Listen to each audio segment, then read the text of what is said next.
The Giver's Path. How giving affirms abundance and returns to the giver.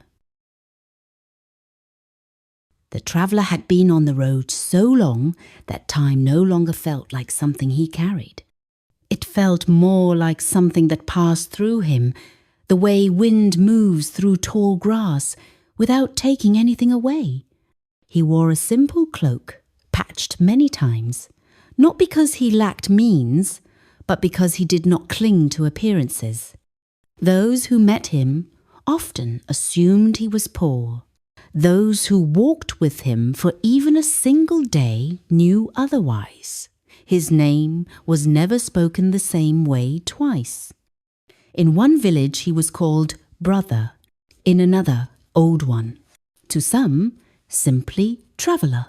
He carried very little, no coin pouch heavy with metal, no pack stuffed with goods. What he carried instead was a quiet certainty that wherever he went, he would be provided for. This certainty was not blind hope. It was not wishful thinking.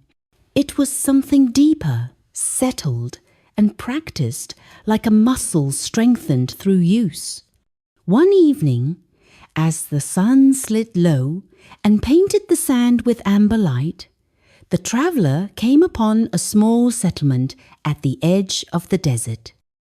The air there felt tight, brittle, as if the land itself was holding its breath. Children sat near the well, their eyes dull with fatigue.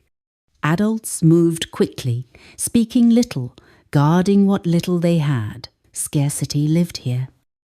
Not only in empty storerooms, but in the thoughts that passed between people. The traveller stopped at the well and drew water, careful not to take more than he needed. As he drank, a boy approached. Watching the gourd with longing he did not try to hide, the traveller noticed. He always noticed. Without hesitation, he handed the gourd to the boy. "Drink," he said softly. The boy froze. "For me?" he asked. "Yes," the traveller replied.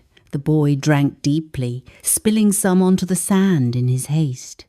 When he finished, he looked up, confused. "But you don't know if there's more," the boy said. The traveller smiled, not amused, but calm. "There is always more." Word spread quickly. Some shook their heads, whispering that the traveller was foolish. Others watched closely, curiosity stirring beneath their fear. That night, the traveller was offered no shelter.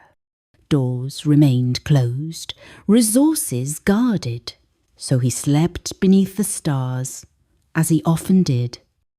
And as he lay there, he felt no resentment, no lack, only gratitude for the cool air, the open sky, the simple rhythm of breath. In the morning, a woman approached him quietly. She held a small loaf of bread, barely enough for herself. "I saw what you did," she said. "You gave water without knowing if you would have more." The traveller nodded. She hesitated, then broke the loaf in half and placed one piece in his hand. Her fingers trembled, not from hunger alone, but from fear. As soon as she released the bread, something shifted in her posture. Her shoulders dropped. Her breath deepened. The traveller felt it immediately. The vibration had changed. "You see," he said gently, "you did not give this to me." "Is A," she frowned. "Then who?" "You gave it to the part of you that knows you are provided for," he replied. "And you told the universe the truth about who you are." Her eyes filled, though she did not yet understand why. As the day unfolded, something unusual began to happen. A merchant caravan, delayed for days by shifting winds, arrived unexpectedly. Their wagons were heavy with grain and dates. The villagers rushed forward, relief pouring through them like rain after drought. Trade resumed. Laughter returned, tentative at first. The traveller was offered food, shelter, and coin. He accepted food and shelter. He declined the coin. That night, by the fire, several villagers gathered around him. "Was it you?" one asked. "Did you bring the caravan?" The traveller shook his head. "I did nothing," he said. "You did," they protested, but he raised a hand. "When you give," he continued, "not from excess, but from trust, you shift your vibration. You stop saying, 'I don't have,' and start saying, 'I am part of abundance.'" He poked the fire gently, sending sparks upward. "The universe only echoes what you announce." The people listened, something old stirring awake within them. At dawn, the traveller left.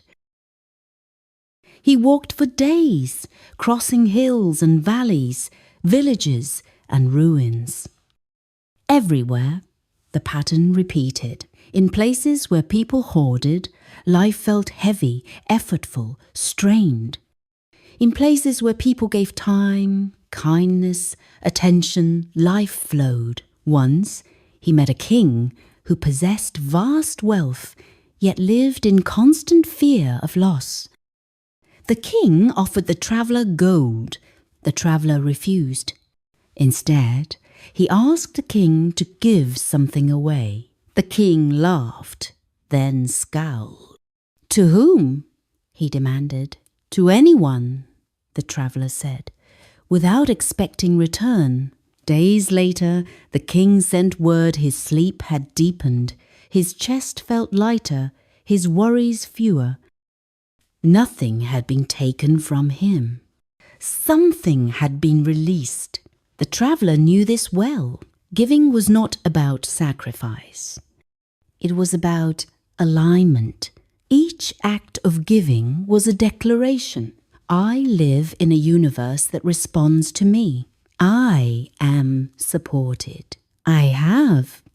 And because of that, more always arrived, sometimes as food, sometimes as insight, sometimes as perfect timing. Near the end of his journey, the traveller met a young woman walking in the opposite direction. She carried many possessions and looked exhausted. "I am trying to secure my future," she said when they spoke. "But no matter how much I gather, I feel empty." The traveller listened, then asked, "When was the last time you gave something freely?" She couldn't remember. He handed her a small stone, smooth and warm from the sun. "Give this to the first person who needs nothing from you," he said. She looked confused but agreed. As they parted ways, the traveller felt the familiar certainty settle once more. The path was working. It always did, because giving was never about losing. It was about remembering who you are, and those who remember always find themselves rich beyond measure.